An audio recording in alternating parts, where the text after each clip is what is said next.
Hey y'all, welcome to Sandy's Library. I'm Sandy, and in this video I'm going to read chapters 3 and 4 of my book, If I Had Married You.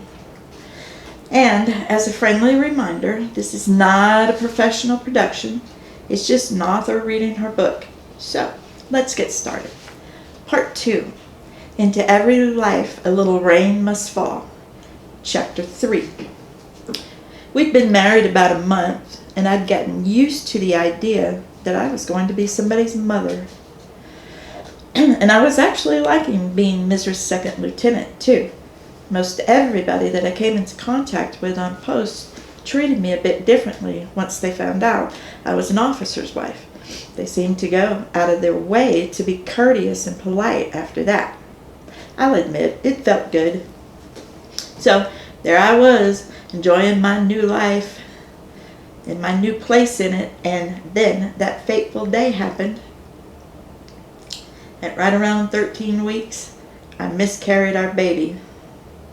That was the worst day of my life. I remember waking up in the hospital, groggy as hell, and feeling completely empty inside. When my mind cleared, I saw you standing in the doorway talking to the doctor. It looked serious, and based on the way I felt, I knew it had to be. I said your name in an almost whisper, and you turned slowly toward me, and I could tell by the look on your face, our baby was gone. I rolled over, turning away from you, and curled up into a fetal position as the impact of our loss flowed out in my tears. My heart was shattering into a bazillion tiny little pieces. The way I saw it, any chance that we had of living happily ever after had died right along with our baby. So that day, I was mourning two losses: our child and our marriage.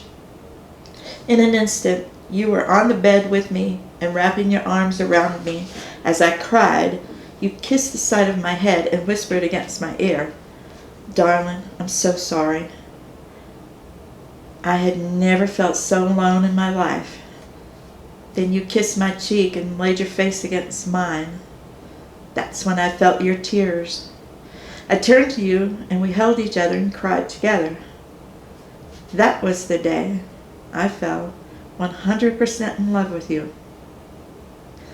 That's also the day I began to fear the possibility you might want to leave me now. You can't blame me. We'd gotten married because of a baby.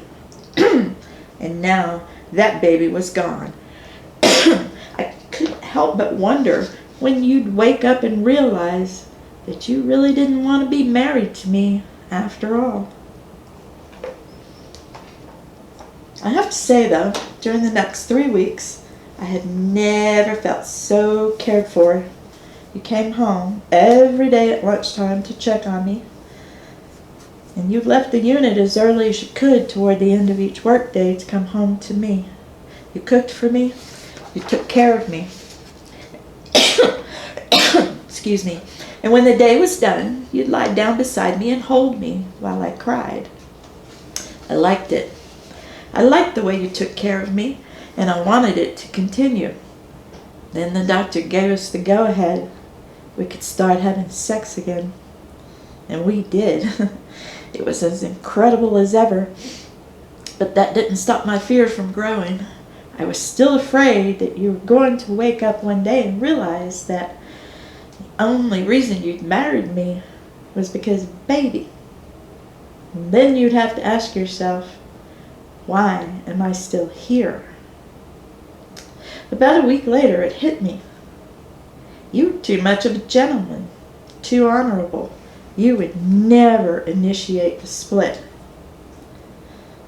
And I didn't want to wait until you hated me before I did it. I couldn't bear the thought of looking into your eyes and never seeing anything but the light that brightens them when you look at me. And to your credit, it has never gone out. Oh, it's flickered a few times, but it's been nothing that a smile from me couldn't handle. Anyway, It was a Sunday morning, and we'd gone out to our favorite spot at Graceland Park. While you spread the blanket underneath the magnolia tree, I strolled a few feet towards the water's edge and stood there, looking out over Davy Pond, which looked like a sheet of glass until a couple of ducks and their babies swam by. Ironic, I thought. There goes another family, while ours is gone. Before I could actually lay down and start wallowing in my misery, and I'll admit, I thought about it at least 100 times a day, you were behind me and slipping your arms around me. We began to sway as if we were almost slow dancing. You dipped your head against mine and said, "You okay, sugar?" Your breath was hot against my ear. I was more than all right. I was in your arms. It's the only thing that kept me sane, but I'm afraid it couldn't last. "Yeah," I said, barely above a whisper, willing myself not to cry. "I just want to take in everything about this day. Years from now, I want to remember it as clearly as I see it today." "Hey," you said, turning me around so you could look into my eyes. "What's going on?" I was so scared, so afraid to say it, but I knew I had to. Sucked in a breath, hoping for some courage and getting none. Still, I said, "Look, this is a time-sensitive, limited offer. You can't come to me in 6 months and say, 'Hey, babe, remember that offer you made me? Well, I'm ready to cash in on it now.' You cannot do that. You follow me?" I remember your smile as I poked my forefinger against your chest while trying to get my point across. "Yes," you said.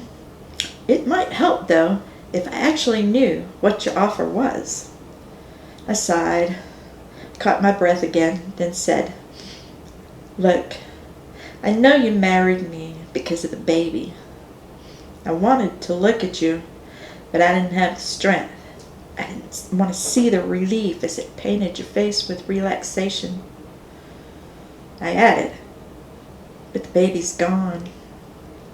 Now I forced myself to look at you. Here's your one-time offer.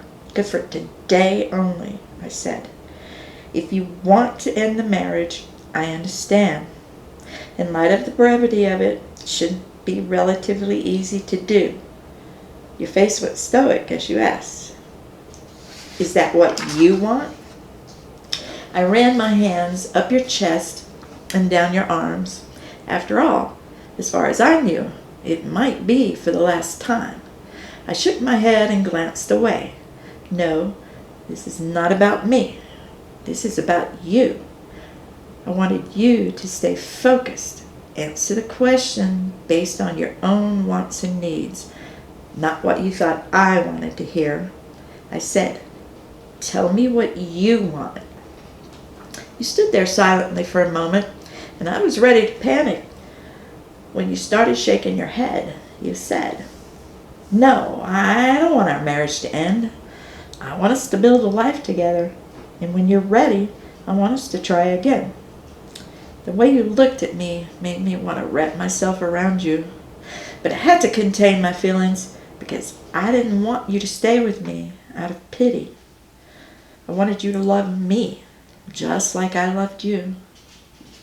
You stood there waiting for me to say something, and when I didn't, you added, "For another baby?" as if asking my permission. I had to give you one more chance to back out, so I said, "Are you sure?" When you said, "Absolutely," your smile filled me with hope as you cupped my face in your hands and added, "Darling, I can't bear the thought of you walking out of my life." And then you kissed me. At that moment, I was committed. I was in it for the long haul. I swiped at my lingering tears and said, "I'm going to miss our little peanut." "Me too," you said, snuggling me closer.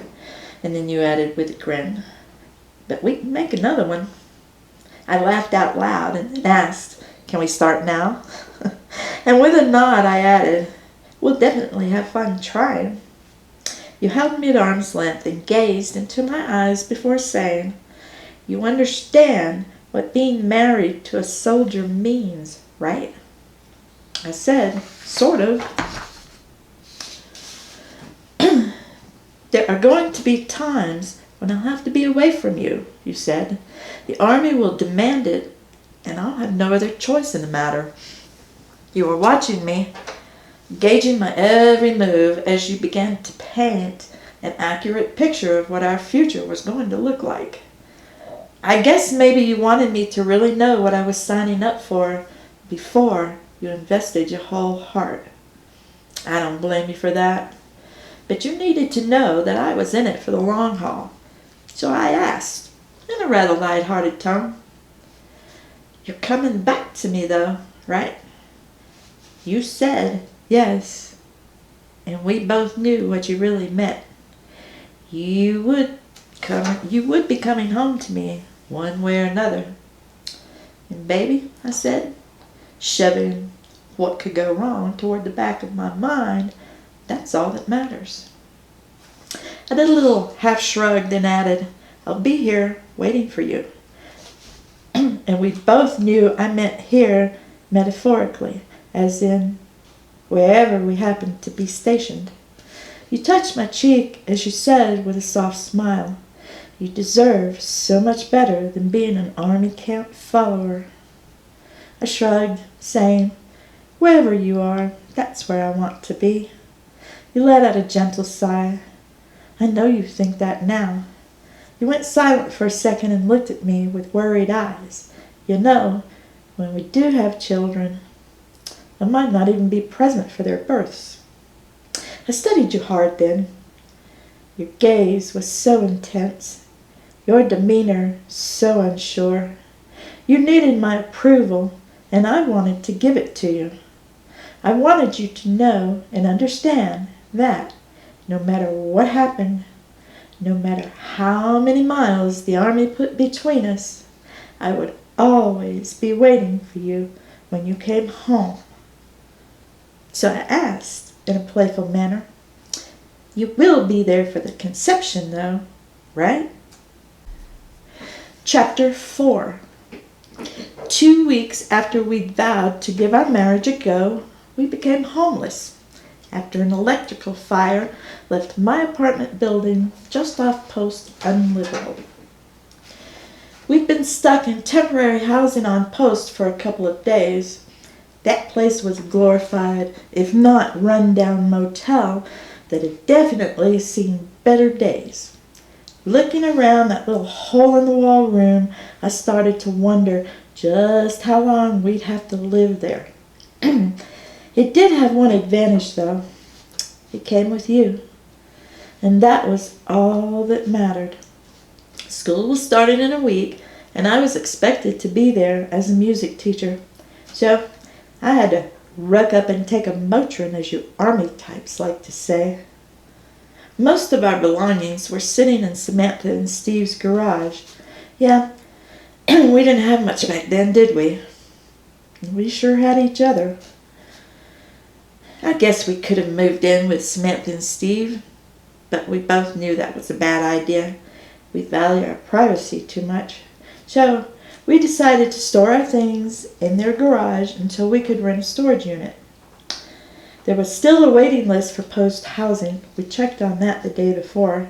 The morning after our second night in the motel, I looked in the bathroom mirror, and all that fluorescent lighting was not conducive to my reflection.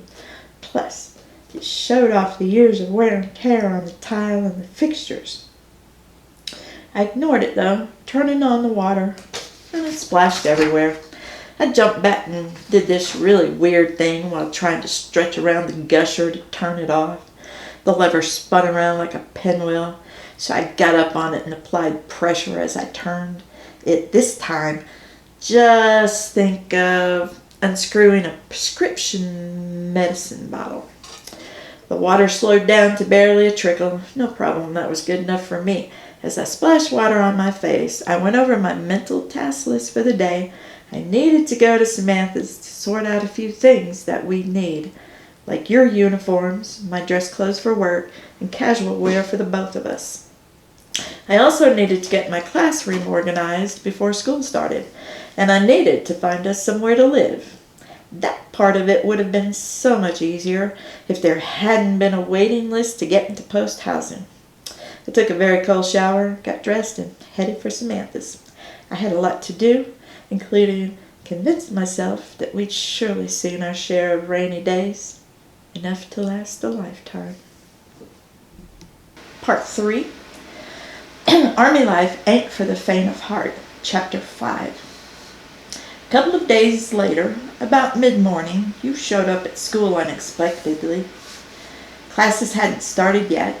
I was there just to set up my classroom. I smiled when I saw you standing in the doorway.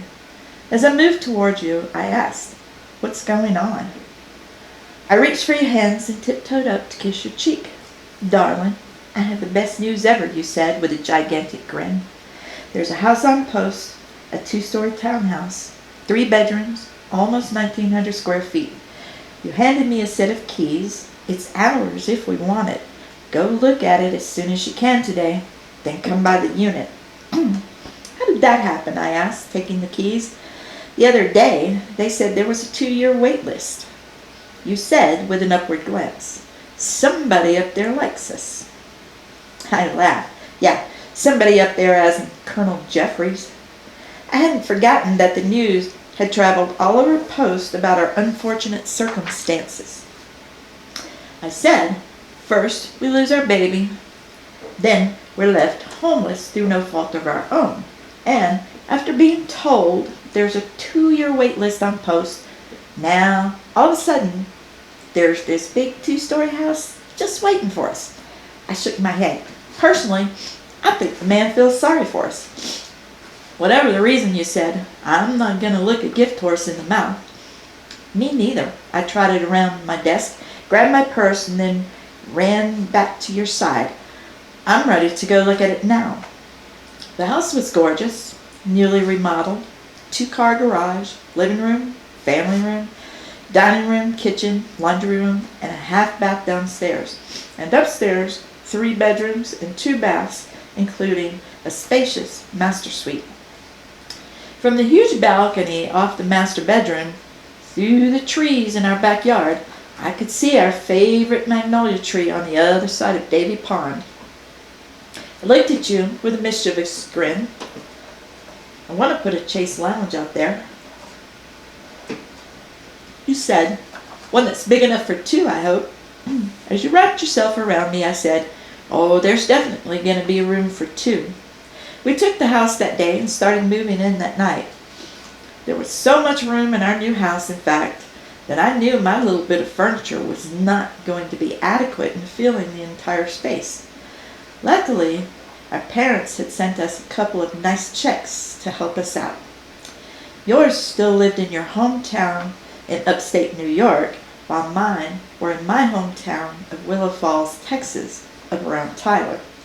I was hoping the check from my parents meant that my mother had gotten over missing out on the opportunity to plan a wedding.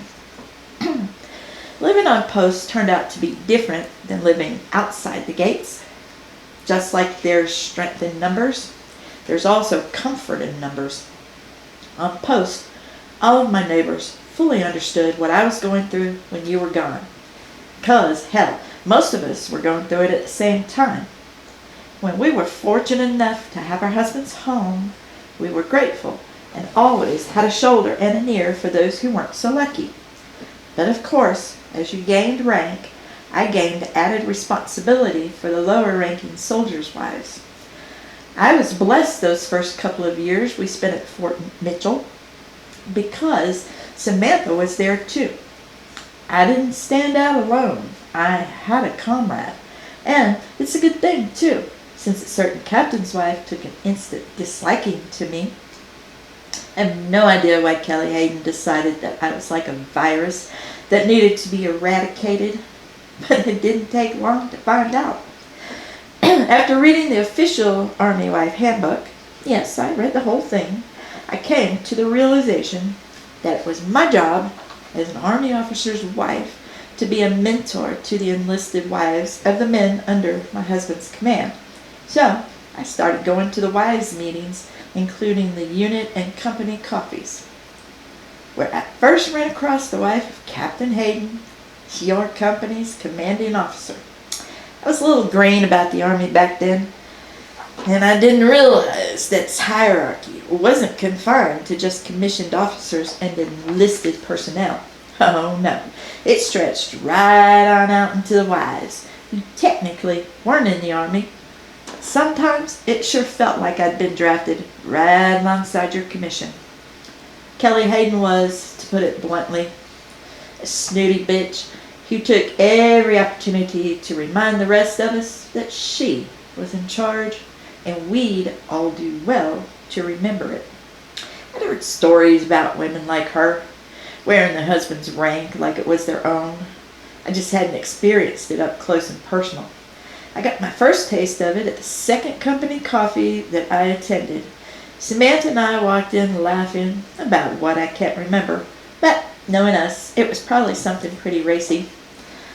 When there in front of us stood this very pregnant girl who was crying to two other women who had perched themselves center stage. Naturally, Samantha and I headed toward them for both reasons. The girl, a pretty brunette, was standing with one hand on her baby mountain. Yeah, it hadn't been a bump in a long time. In her other hand, she held the tattered tissue near her damp red eyes, asking, "Then why did you tell me that Mike was coming home?" Clearly, the girl was frustrated. Kelly, the leader of our little pack, decided that because she was the captain's wife, and she took on this snide tone when she said, "Because I thought he was." Her particular brand of tartness really got under my skin, and he didn't. The pregnant girl's tears fell again. Kelly Hayden glared at the pregnant girl, which is a good thing, she said, eyeing her condescendingly, "since you're still pregnant." As I listened to this exchange go back and forth, I began to realize that the pregnant girl was a new Army wife, just like me, and Miss Know-It-all was doing her best to bully the girl into submission. What happened next has always been one of my problems, but in my defense, I have since learned to bite my tongue. But back then, I was quite ineffectual at keeping my mouth shut, as indicative of the fact that I stepped forward toward the captain's wife, and as I did, I could hear Samantha whisper, "Don't." Of course, I ignored her. "Excuse me, I'm sorry," I said in a firm yet friendly tone that was focused directly at Kelly Hayden. When she looked at me, I continued, "It's pretty obvious that she's ready to pop any day now. Perhaps we could take it easy on her?" Kelly turned her glare to me and said, in the gentlest of condescending tones, "Who are you?" I told her who I was, and then she asked me for my husband's name and rank. That's when I started to panic. I glanced at Samantha. She just nodded, like, "Go ahead and tell her. You already stepped in it." Plus, I firmly believed that I was in the right. Still, Samantha and I both knew that as soon as she left the coffee, her husband's office would be her first stop. And at the very least, I had to warn you. And I was nervous as heck when I had to tell you. Babe, I think I might have done something. And the fact that it had to be done over the phone made it that much worse. "What did you do?" you ask, as if you thought I might be kidding. I wish. I said, I had words with Captain Hayden's wife. I let that notion settle between us and waited to see what happened. You said, by your tone, I take it that it wasn't good words. No, I shook my head. Not really. The 2 or 3 seconds that it took you to say something made my heart beat a little faster. "Okay," you said calmly. "Tell me what happened." "Babe, she was being so mean, berating that poor girl. Had her crying, and from the looks of it, she's about ready to pop, I told you." I stopped to catch my breath. I had this whole spiel birthing in my head in case you needed further convincing. He said, Lance Corporal Black's wife, like you already knew. I nodded, yeah. Oh, Jesus, you practically groaned, and I knew there was definitely some extenuating circumstances that I didn't know about. That bad? I had to ask. Not bad, exactly. Your tone smoothed out a little, which allowed me to calm down as you explained the situation. He's out in the field for a couple more weeks. And you're right, his wife Tori is due any day now, and she's having some complications. We're trying to get him back on post, but it's a process. I asked, but someone is trying, though. I felt sorry for Tori Black, but at the same time, I knew this was part of the deal. You guys are soldiers. It's what you do. You said, yes, but I can't promise that he's coming home, so it's probably best if you don't get her hopes up. Can I at least tell her the unit is trying? I asked. I mean, that seems to be the whole problem. Captain Hayden's wife told her that he was coming home. The woman made promises that she has no authority to keep. You said, if you want to go talk to her, that'd be great. There was something in your voice akin to pride as you spoke now, and a hint of happiness to realize that your wife was a team player. Do you think you can get her to stop crying? Oh, hell yeah. I can get her to stop crying, I said. But I might not be home for dinner, though. You said, if you pull this off, darling, I'm going to owe you big time. And I'm going to remember that, I chuckled devilishly, then suggested, maybe you'd better make plans with Steve for dinner tonight. I take it, you said, Samantha is your co-pilot. And that she was. We went to Tori's house, where I told her what I'd learned from you, but assured her that I couldn't make any promises, that I could only offer hope. She thanked me for that, dried her eyes, and we took her out to dinner. Everything was fine after that. Lance Corporal Black came home 3 days later, and their healthy, albeit small, baby was born a day later. I learned 2 very important things during that whole incident. It's uncouth for an officer's wife to attempt to wear her husband's rank. Not to mention that it will very likely turn the wife into a bully, which brings me to my second point. Never be afraid of standing up for yourself or others. As it turned out, Major Sanchez, the single man, and the brigade staff officer had been fielding complaints about Captain Hayden's wife for months. This was the last straw. Kelly Hayden suddenly resigned her position as the company's leading lady, a voluntary role for the wife of the company's captain, and to everyone's surprise, including mine, I was asked to take over the position. It wasn't like I could do anything that the other wives couldn't do, except maybe run my mouth a little more than most. Since your company's XO wasn't married, and I seemed to be the most vocal of the platoon leaders' wives, well, that's probably how it fell into my lap. It was basically a glorified babysitting job anyway, minus the pay. I've always been a little uncomfortable with the term leading lady, as I only stumbled into the role because I fell for a guy who turned out to be an officer. There are times, like when you were out in the field or deployed, or in the event of a crisis situation, when the company's leading lady would get news directly from the unit commander's spouse to relay down the line. I liked the idea of getting news firsthand, so to speak. There was less chance of mistakes being made, so I gladly accepted the role, plus it was in your best interest if I played ball.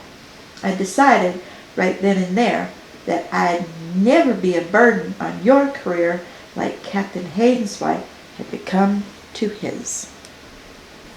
Chapter 6.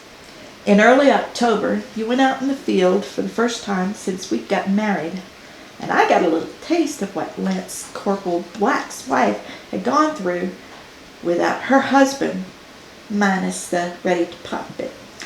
My nights were lonely, my mornings empty, and my evenings long. At least in the daytime I had a bit of a reprieve during the hours I spent with my students and tending to the needs of Echo Company's wives. Simply put, I was lost without you. Oh, sure, I functioned efficiently enough. Strangers would never have guessed that my heart was crying over missing you. I was going through the motions, just waiting for the day that you'd come back to me. I didn't cry, although I did come close a few times. I quickly learned to hold that in because of what Colonel Jeffrey's wife had told me upon our first meeting after I took over as the leader of Echo Company's wives. I was a very green Army wife, and she knew it. I appreciated her advice when she said, "Your soldier is going to have enough on his plate when he's out in the field or deployed." Her tone could have used a bit of a bedside manner, but I took her words for what they were. She was trying to help. "It's your job," she said, "to make sure that you do not become one more thing heaped onto his already heavy plate." As Caroline Jeffries paused to catch her breath, I pondered her message inside my head. I could see where she had a valid point. She continued, "It's your job to make his job as easy as possible. You'll do that best by standing strong and confident when he's around that he will return to you. And, above all else," that's when I saw a little light in her eye that had been missing up until then, as she added, "you make sure your husband knows that you'll be waiting eagerly for him when he comes home." Make sure breezed through my thoughts. Was that her way of telling me to pour on the sex, and kinkier the better, right before he leaves? The night before you left, that first time, remember, we dined by candlelight, feasting on your favorite foods. Then we danced beneath the stars while I sang to you an old tune called "Dream a Little Dream of Me." And then I did just as Colonel Jeffrey's wife suggested. I made damn sure that you knew exactly what would be waiting for you when you returned. And not only that, I also made sure you couldn't wait to get back to me. The next day, after I dropped you off at the unit, Samantha and I and a couple of the other junior grade officers' wives decided to go out to dinner to console ourselves. It was, after all, the first time you'd been away from me, but you were gone now, so I didn't have to hold it together anymore. I didn't do any drinking at the restaurant, as I'd volunteered to be the designated driver. When I got home, though, I grabbed a bottle of wine from the cooler, poured myself a glass, and headed upstairs. Out on the balcony, the remnants from our last choice together, my lingerie laying on the chaise lounge, set memories scorching over my skin. I sat down on the chair and dragged my hand up my arm to try to tame those memories. I wasn't successful. I glanced around, then sighed. It was going to be a long 3 weeks. I had a hell of a time sleeping that night. My bed was empty, and I didn't like it. It's amazing how comforting another person's mere presence can be in the bed beside you. After tossing and turning all night, I forced myself to get out of bed when the morning sunlight peered in through a crack in the curtains covering our south-facing bedroom window. I bulldozed my arms through the quarter-length sleeves of my silk robe as if they had 50-pound rocks attached to them and headed for the bathroom. The shower was hot, but it did nothing to wash away the loneliness that was overcoming me. "Jesus," I said as I took in the sight of my red eyes and pale cheeks in the bathroom mirror. With one hand, I dragged my wet hair out of my face. How the hell did I get here? How did I end up as this fragile mess who crumbled so easily? And you hadn't even been gone for 24 hours. I thought about the letters that I'd stashed clandestinely inside your rucksack, one for each day. Remember that? Remember when we had to use old-fashioned snail mail? As I thought back to the contents of those 21 letters I'd written to you, I realized how I'd gotten to where I was. I was in love. It was overwhelming and damn scary. Considering the circumstances under which we'd gotten married, and even though you wanted to continue the marriage after the baby died, I couldn't help but wonder if you'd ever love me like I loved you. That's about when I realized that I didn't know if I'd ever be confident in the strength of our marriage. You married me because of an obligation, and even though you'd been released of that obligation, I had to consider just who I was dealing with. A man who lives his life with a strict code of honor and reliability. I guess you could say that I had lost my ability to reason when we were geographically separated that first time. It's the only time since the miscarriage that I'd ever doubted your sincerity. Later that morning, I went to meet Samantha and a couple of the other wives for lunch. A little while later, after returning home, I received a delivery of 21 red roses with a sealed envelope. My name was scribbled across the front. I recognized your handwriting. I plucked a rose from the bouquet and took the envelope with me to go sit down on the couch. Caressing my cheek with the rose's petals, I read your note. Mi corazon. I'm counting the days until I see your lovely face again. One rose for each night until I have you in my arms again. All my love. Heat rolled through my body. You weren't the kind of man to say that sort of thing to a woman unless you really meant it. You had fallen in love with me. I am as confident of it now as I was back then. Do you remember when you returned home from the first field exercises after we'd gotten married, which you came home to?